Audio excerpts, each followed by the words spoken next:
Hello and welcome to Follow Everton. It's a big one today. We have the breaking news, and joining me to discuss it is the wonderful Jan. And the breaking news is that Everton have confirmed some major board changes with further expected. Jan, the smile, I hope it may be a smile because you're back on stream, but is it a smile also because we're finally going to have some change at the top of the running of the club? It's just a smile hearing your wonderful voice, Ryan. Hello everyone. Hello, Ryan. It is indeed good to be. Well, it's good to be back. I don't know yet if it's good to be a Blue. It's always good to be a Blue. Oh, I don't know. I'm all over the shop. I've been looking around last minute and reading all these sort of articles.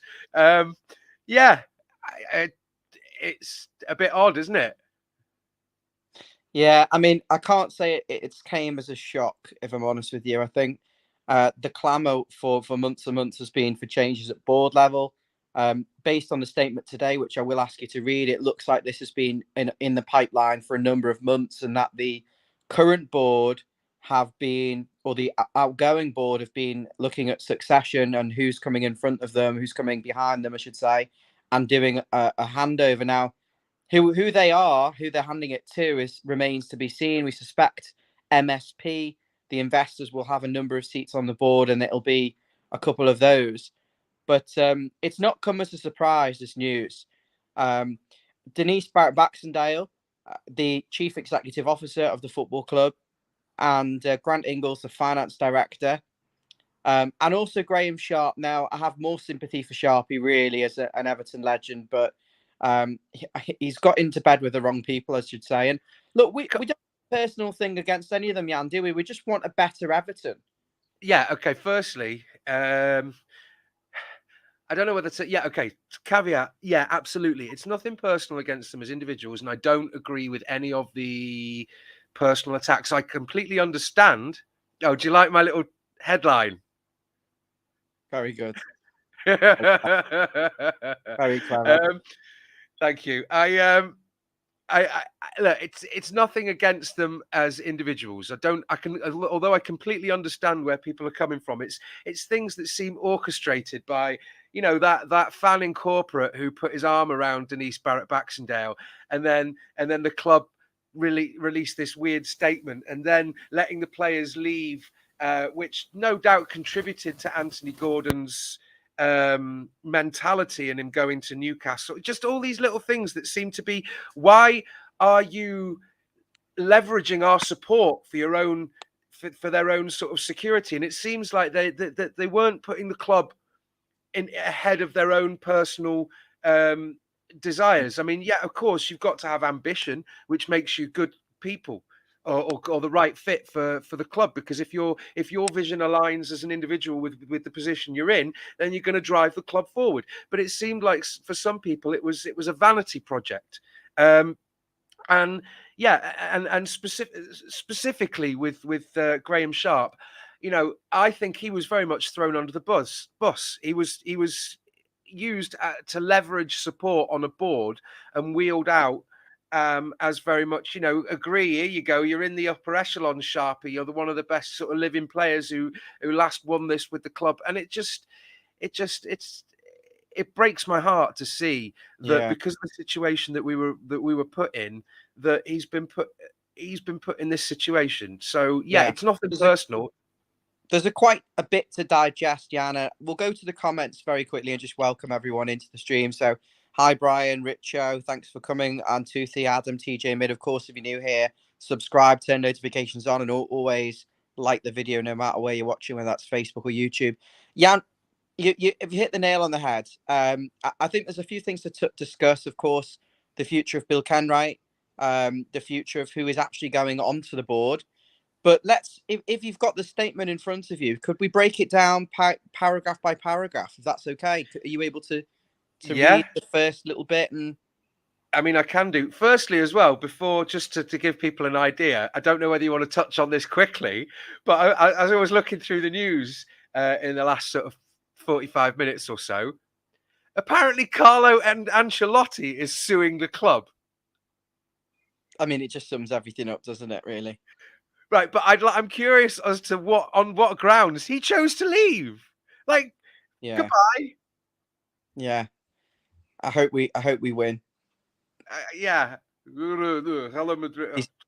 He's fake, isn't he, Carlo? He's very fake. Um, give me the opening statement. Okay. So this was put out today, about half an hour, 45 minutes ago. Everton Football Club today announces its Chief Executive Officer, Denise Barrett Baxendale, Chief Finance and Strategy Officer, Grant Ingles, and Non-Executive Director, Graeme Sharp, have left their roles. So firstly, gone. Completely gone as of this. And Gone. that's all of them. That's basically all the board. I mean, there's not much more on the board, but continue. Thank you. The outgoing directors have worked tirelessly over recent months to assist with the preparation for a transition to a new board. The club is very appreciative of this generous accommodation, which is both characteristic of them and entirely in the spirit of the best values of our club. Yeah. Any thoughts on that? I mean, I think that should be part of the job. If you're being told you're leaving and you're still employed, and your employer says, "Can you do a transition?" I think you just do it, don't you? Yes, unless there's been bad blood, due to a personal failing or some sort of HR thing. But it seems very strange. It's the phrasing of have worked tirelessly over recent months to assist with the preparation for a transition to a new board. Now, there's a lot of that's a very convoluted way to assist. And you're the Englishman, so To assist with the preparation for a transition to a new board. yeah. What do you make of that? It sounds, I mean, honestly, the way that it's phrased, if I'm looking at it, it kind of sounds like it's apocryphal. Like, oh, well, they're on their way out. They didn't expect they'd be going, but I think it's sort of like a backronym. It's like, well, the fans forced them out, and they've done a bit of a job in terms of the public image, and based on the situation of the club. Yes, it's a propaganda exercise. It's yeah. I don't know. I think, as you say, it's quite right that it goes with the territory, especially when you're on hundreds of thousands or indeed several million salary. That you don't just quit unless there's been some sort of financial. £1 million a year, mind. I believe. Was she actually on as much as that? Someone said she's earning like £1 million a year. I didn't think Between 1 and 2 million, which is a ridiculous percentage of the club's turnover. I thought it's really the type of job is like a £250,000 a year job.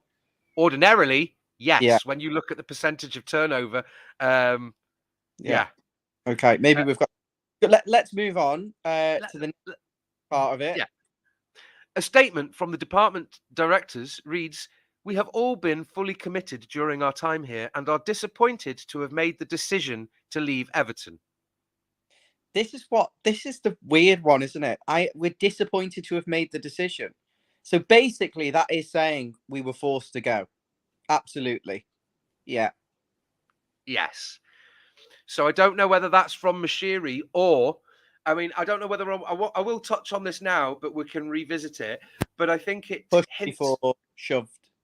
Yeah, but it might be Mashiri, but I think it's also hinting at the discussions, the exclusivity, and various things that involve AJ Bell, the stadium holdings, the changes in the changes and the stipulations on sort of collateral, and the options to buy non-voting shares with a return investment.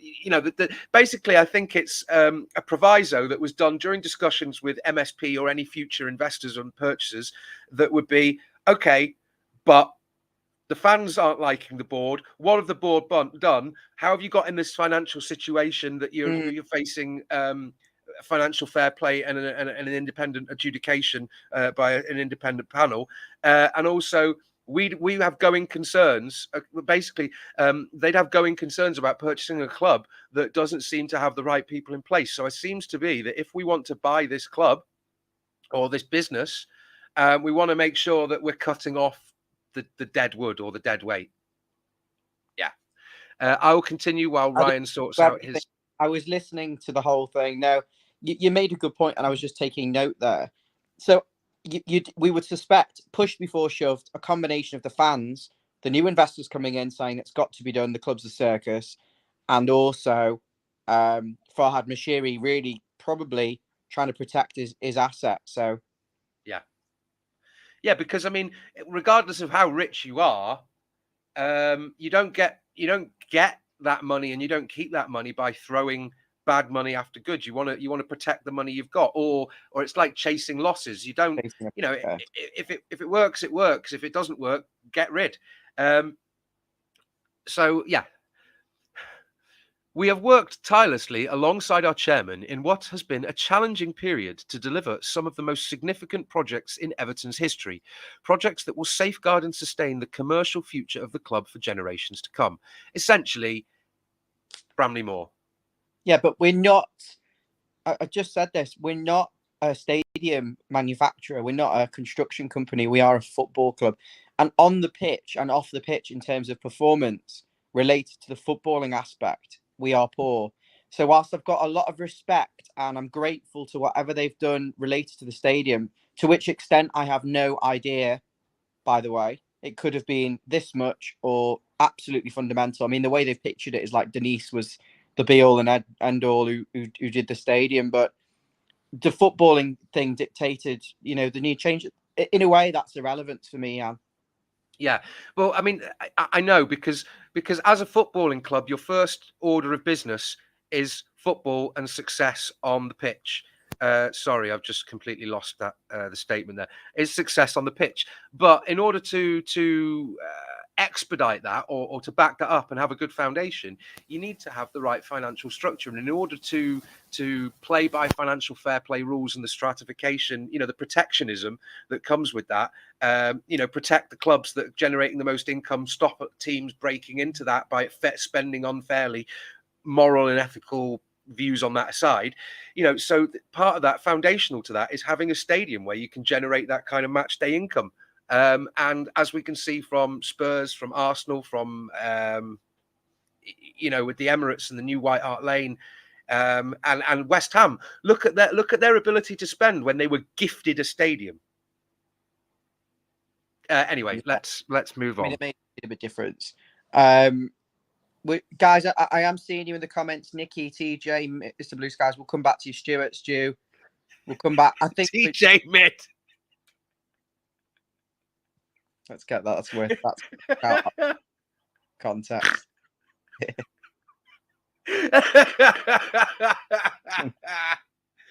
Yeah, and compose yourself.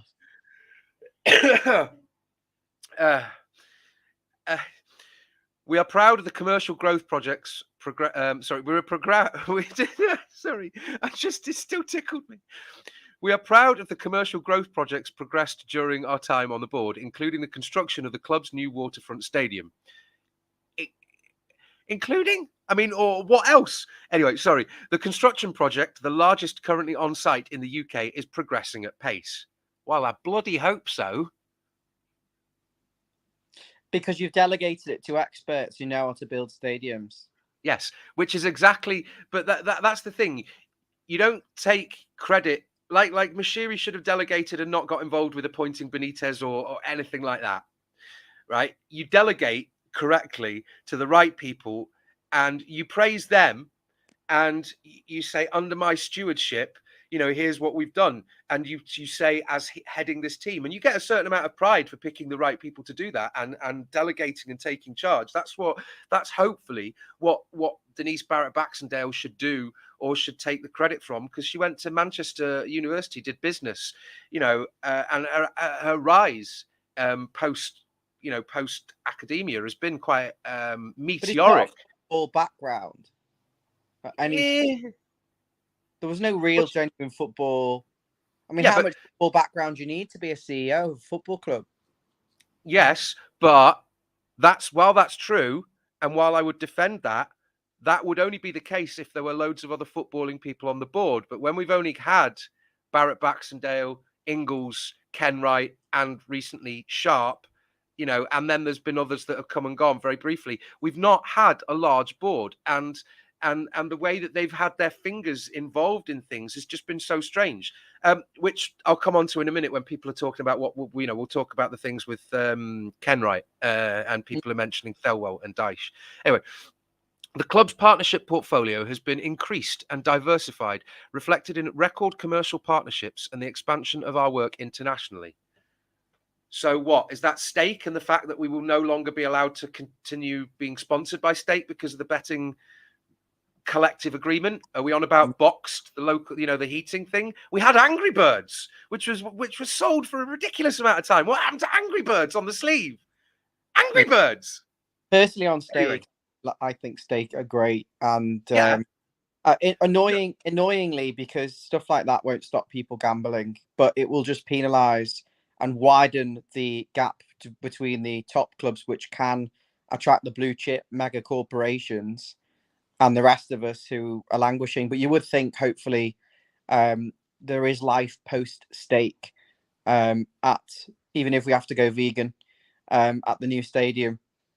That's a terrible joke. I have no problem. I have no problem. You know, it's nothing personal against stake. I have my own things with things like McDonald's and Mars and Nest, you know, and Coca-Cola sponsoring sport events, because it seems disingenuous.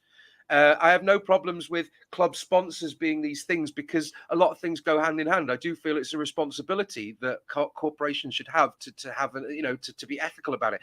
But it just seems like it's that's Everton, that, isn't it? That we get our largest shirt sponsor, and then the league comes together to go, no.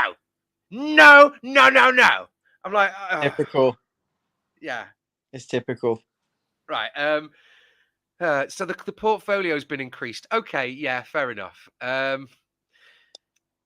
In addition to these commercial achievements, we take great pride in the continued growth of the club's social programmes and the plans that the board has put in place for the community-led regeneration scheme at Goodison Park. So basically, Everton in the community and Project Goodison Legacy, which is a byproduct of Goodison. I mean, look at Highbury and what happened there, and, you know, and the Blue Mile. Fantastic stuff. I do think that is worth praising, but it doesn't affect football. That was my exact comment. I mean, it sounds like they're good at everything, but what is actually important, which is football, you know, player trading, player in and out. And they could argue that's Kevin Thelwell, and we just give him the budget. In which case, I'm just watching. I think it's covering it on Sky News at the moment. It's got Decore's goal against Bournemouth on the last day, and you failed the first time, and again today. Sorry? It's Jim White on Sky Sports News. Denise Barrett has dropped out of her role as a chief executive officer. Apparently, she was that role, but we couldn't confirm it. She's now going to be the tea lady at Finch Farm. Let's go over to Finch Farm, where we've got Jan with Denise. You meet me? Did you meet her? Sorry? Have you ever met her? No. I bumped into her and got a picture with her and put it on social media. Bumped into her? Sorry, did she, is there news, is there the reports in the news that you ran into her with your vehicle? No, I bumped into her in a local establishment because I think she lives in South Liverpool, not far from me. And I had a photograph with her, and she was actually very helpful with what I asked her to do. I asked her to do something for me with regards to the charity. She had a connection there. This was a few years ago, and she was very pleasant. However, I put the picture up, and this was before we were bad. This was Carlo, sort of 2020, March 2021, possibly. She had this chief stadium security like ring me, asking me to take the picture off social media. It was just a selfie of me and Denise. Were you in an identifiable location? I wouldn't say so. It was more like just a pub background. I never said where I was. We were in the we were in Allerton Manor Golf Club. She was. It might no. Careful saying that. Well, she's gone now. It could be that I was about to say, don't say where it was, because it could be somewhere that she frequents. She's gone. She's gone. She's irrelevant in a moment. After the stream, she's irrelevant. She'll be she who shall be named. She was very pleasant with me. She was very nice. But we had a picture, you couldn't tell where we were. We could have been in any pub, any restaurant, anywhere under the sun. It was a selfie. I just said, lovely to meet, blah, de, blah. And I got a call the next morning at 8 a.m. saying, can you remove this picture? I thought, bloody hell, are we that? Anything that should be trying to get you PR and come across like a human, trying to come across as a nice, accessible person, you should be clamoring for that. But no. It was so defensive. Maybe she was meeting an agent and a player. I don't know. Anyway, maybe very quickly, I'll just touch. Stu's just said, regular viewer, hello, Stu. Surely none of the three that have left have had anything to do with buying players and managers. Well, Ingles was not just finance, but strategy. Sharp might have been how he engaged with look at what it means to be Everton because I'm an ex-player, and Denise Barrett Baxendale. They all feed into the dynamic of how the club operates, with speaking with agents and speaking with Ken Wright, and we'll touch on Ken Wright and what we think the portents are for his future and role. But while they say surely none of them should, and maybe you're hinting at Thelwell and Dyche, but we whether it's concrete or not, we can see there's a category, there's a history, there's too many dots that you could join up to say, well, actually, they have had input in who we're signing, and we have refused. They say it's a weird They've always said it's some sort of weird collective here, where it's like gets passed from pillar to post, and it's like 20 kind of turn a microwave on. And reference back to previous conversations we've had, or where there's been insight, where you talk about, okay, Mashiri might say, I didn't sign this player, or Ken Wright might say, I didn't do this or anything, but a signature has to go on the contract. Now, one of them might say, it's not my signature, so therefore I didn't do it. And but the one who's signing it might say, I didn't do it because although it's my signature, it wasn't my say-so that did it. I was leveraged into it. I've mentioned that, Peter, about Carlo Ancelotti. Anyway, let's crack on with this wonderfully scripted statement. Yeah. I'm just making you're inspiring me with everything you're saying, to be honest. It has been an honour and a privilege to serve as directors. We would like to thank everyone who has supported us during our time here. We wish the club we have loved to serve every success. We wish the club we have loved to serve every success in the future. See, I personally could have written that statement or taken that statement and made it sound a little bit more on a human sort of down to earth level, and still literally just off the top of my head right now, I could say something along the lines of, we understand the fans' hurt and disappointment of the last 18 months or several years. The footballing decline of the footballing decline of this club is something that we would never have wished, and we understand the fans' upset, hurt, and anger. We were deeply upset to not feel welcome at football matches. However, in such a highly emotive and competitive atmosphere, we understand and our situation had got untenable, that we realised that the club is best served by people who could take it in a direction that we unfortunately were unable to lead it into. Yada yada yada. It's just easy off, literally. Record that and share that later, Jan, if that's okay, because that's exactly what it should have said 24 minutes into the stream. A little bit more humility and still recognize some of the achievements, but just to be like, it hasn't been good enough. We've done our best. We've done these good things, but we understand it's not right to take it. I mean, you wrote it amazingly there. And let us know. I didn't write anything. It just bleh. No. I've got a friend of mine. So finally, Belly saying Sharp should have come out weeks ago about his resignation and got the fans off his case. Do you think it was a little too late, Jan, and this could have been done during the season, or do you think that would have been a bit too much noise? Honestly, if you want my honest opinion, while we might say the grass is always greener, nothing is ever entirely black and white and polarized. So I think their departure and this statement now is done on the back of something concrete. If they'd have left earlier, without any form of indication, exclusivity, and negotiations with a potential investor or buyer, I'm hinting primarily at MSP taking a 25% stake with the option to increase equity later, yada yada yada, with preferential share or blah, whatever it is. Right? If they'd have left earlier, there'd have been no one to negotiate with. I mean, okay, there are members of staff in the club and it keeps operating, but you need to have figureheads to sign the deals to say this is how it's done, this is the structure. You need to have people. It's not difficult. Be a human being. Relate to the fans. I love the club. I want it. Yeah. Good salary here at Follow Everton. Jan, show me. Is there any more in that statement? Yes, a little bit. A statement will be made about interim appointments and the future of the chairman in the next 48 hours. In the meantime, Chairman Bill Kenwright said, "This has been a great board who have all worked tirelessly for the club, no matter what the circumstances. My relationship with Denise has been known as one of the closest in football. I thank her for her many achievements, particularly her magnificent work in respects of our new stadium." So what he's basically saying there is,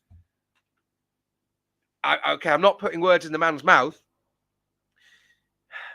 Okay, yeah, the board have been great. He's not gone into great detail. However, we are yet to see a statement from him.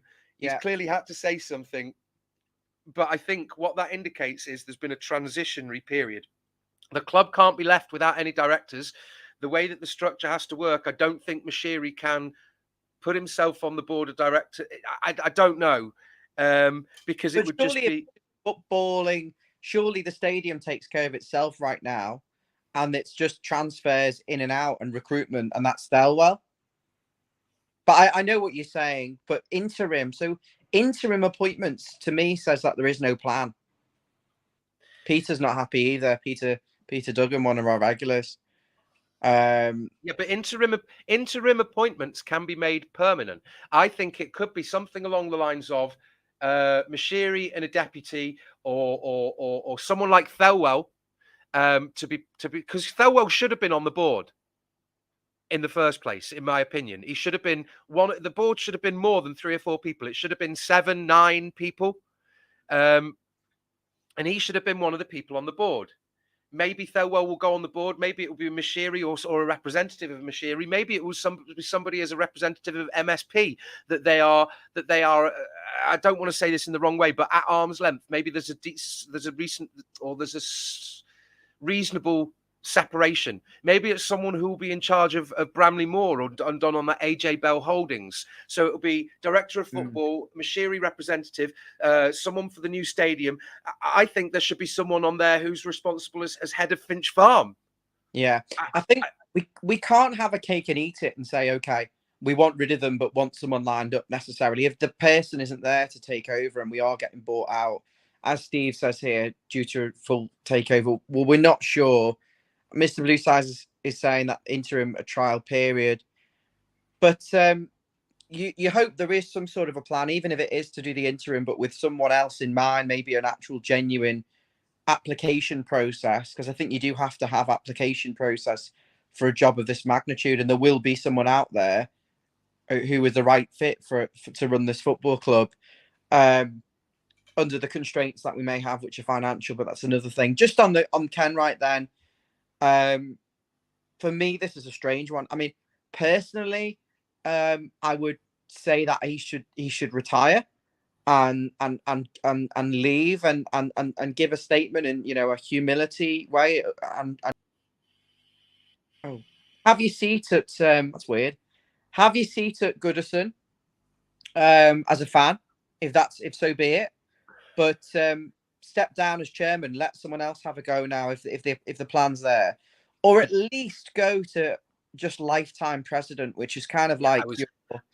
Sorry to interrupt. Ryan. What you say there, I think that I don't know. Okay, everyone in the comments, everyone watching, thank you. Please just give your brief idea of what you think is going to happen in the comments with Kenwright. But here's my opinion. Kenwright is going to stay on the board, and he's going to announce this potentially, and he's going to hope that maybe in the next 48 hours he'll announce something like this along with the information of who will be on the interim board or developments with MSP or something like this.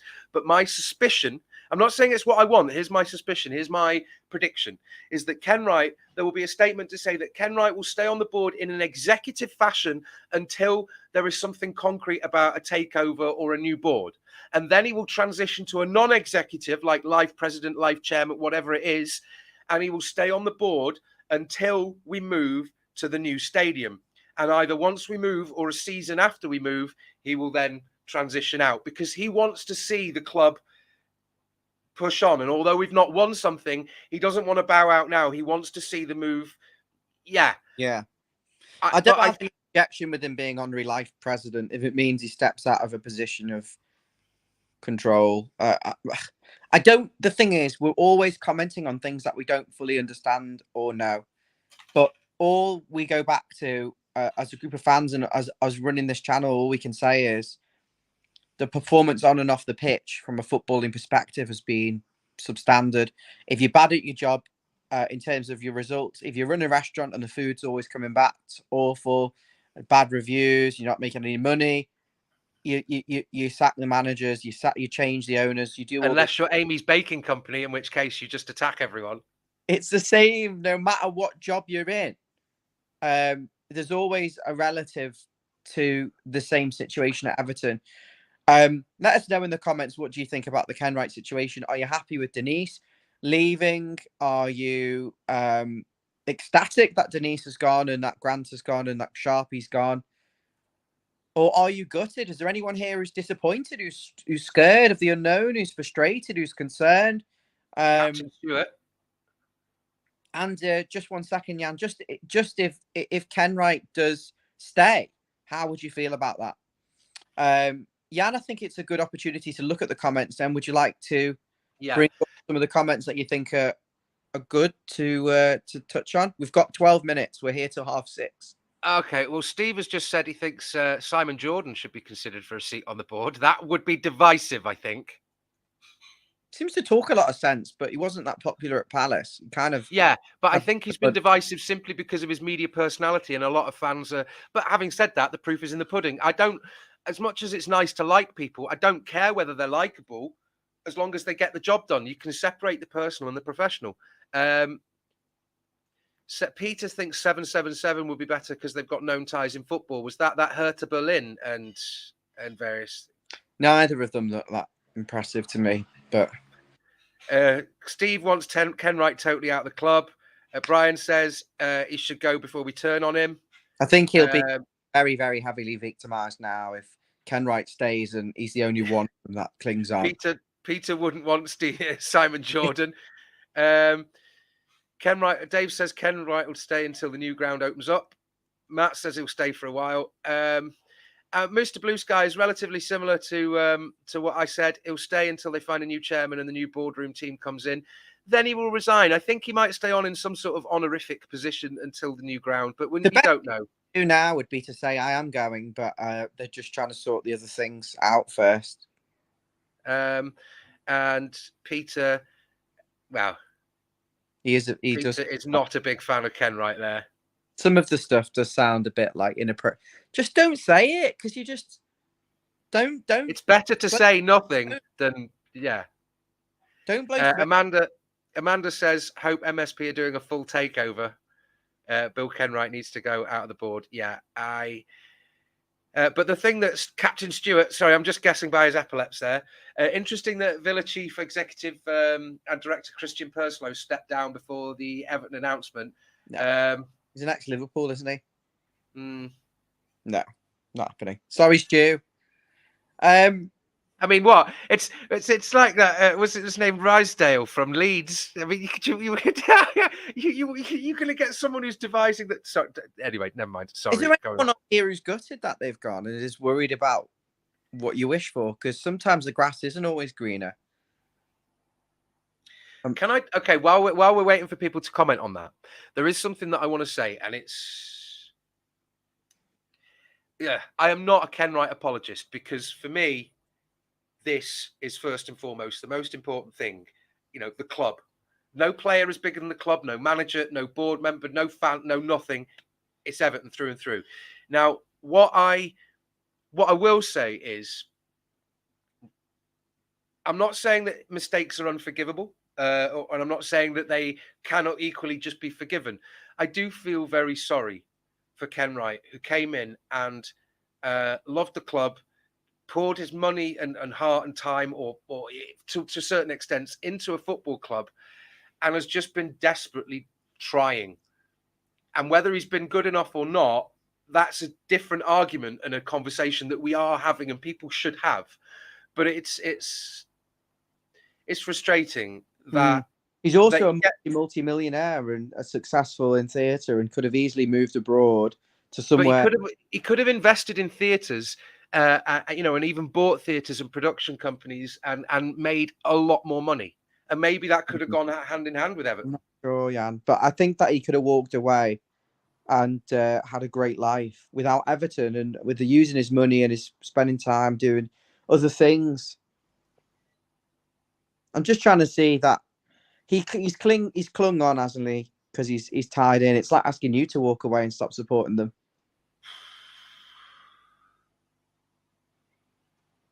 Yeah. If anyone's got any more comments, we'll read them out before we wrap things up. This is not just going to be a one-off video.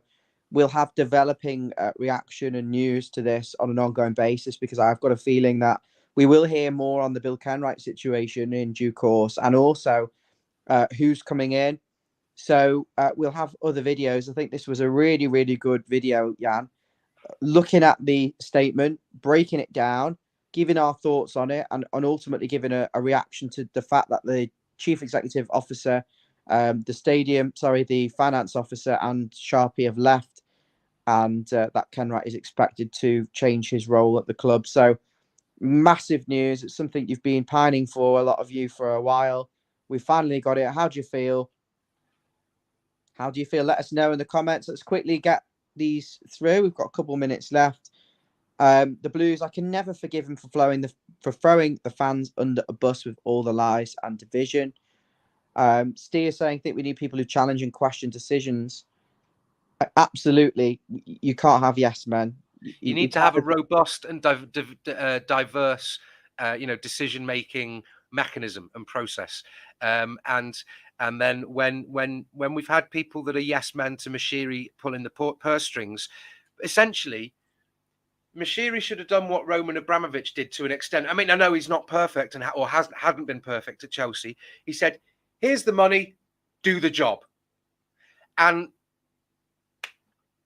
yeah. Brian's saying a board is like a team. It needs the right people around them, of course. Dave's talking about Mike Parry. Stu saying MSP were only in. Well, Ryan's gone. Stu said MSP were only initially interested in Bramley Moore. It's only since exclusivity has the 25% share scenario has come to light, which is probably more to do with fair play and support for the club. Well, it could well be that they see this opportunity, the stock of the club and barely escaping relegation. It could be that their purchasing options. It's better to, as a Premier League club, if you finish in the bottom survival position, you are any club that finishes there is going to be at their lowest economic cost compared to their potential income generation. Any club. So if Chelsea finished there, if Palace finished there, if Fulham finished there, whoever finished in that position, that's the worst they can be. Without being a championship squad. So you're going to get the best value for money, especially on the brink of a new stadium, which with the worst Premier League team. Sorry? With the worst Premier League team. Well, it's not about being okay. Yeah, with the worst performing Premier League team, there are going to be teams that will be cheaper than us. But any of those clubs that are cheaper, if they finished in our position, would have been even cheaper than they would have been finished, like Brentford or Brighton. Might not be the cost of us. Potentially going concerns and value on the books. But if they finished in our position, it would be the best value that you could buy them for at that point. We've cut costs by getting rid of players on huge salaries and letting them go for free and loaning them and selling them and all that. That's great, but if your league table position slips like it's done, it's all relative. Lower sponsorship, lower commercial, lower TV revenue, lower prize money. So it doesn't matter if your salary's dropped a little bit, if the income drops with it, relative, it's like house prices. If your house has gone up in value and you're looking to move, and all the houses you're looking to buy have gone up, and it's the same difference. So yes, we've cut costs, but we've cut performances as well, and that's why we're in this position. What are you pissing yourself at? We've only got Sorry, 2 minutes. Stephen Croston compared me to Alexi Lalas.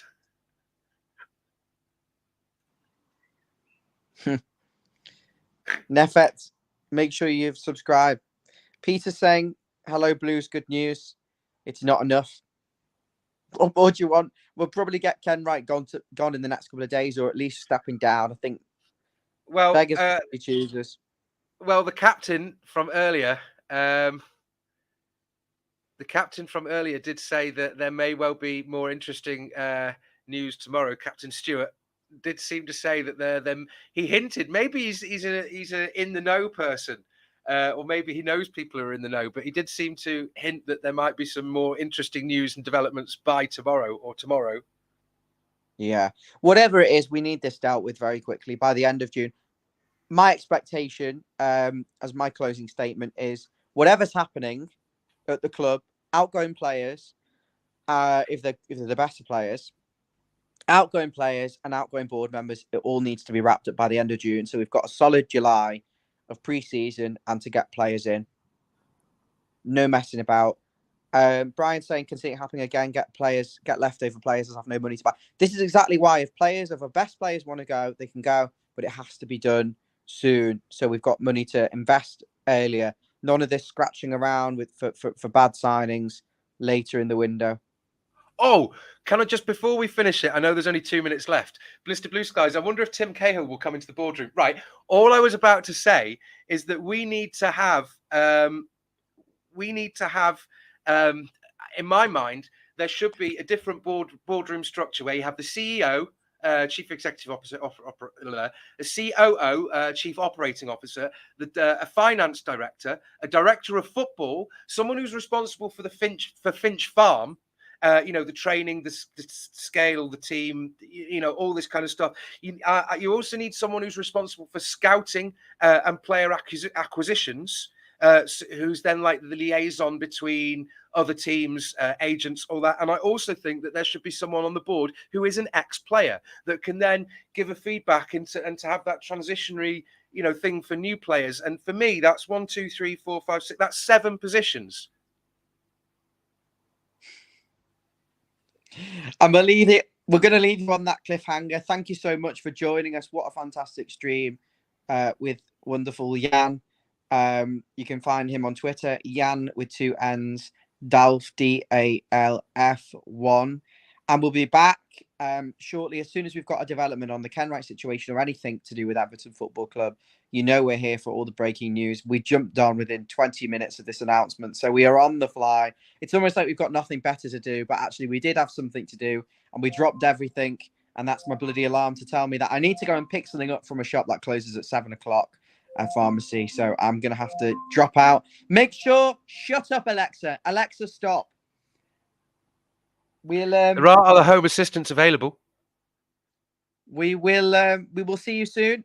Make sure you hit the thumbs up, like the video if you're on YouTube, Facebook, wherever you're watching. Share, show this to your friends, and of course, subscribe. Jan, thank you so much for your priceless commentary on today's events. See you soon. Love you all.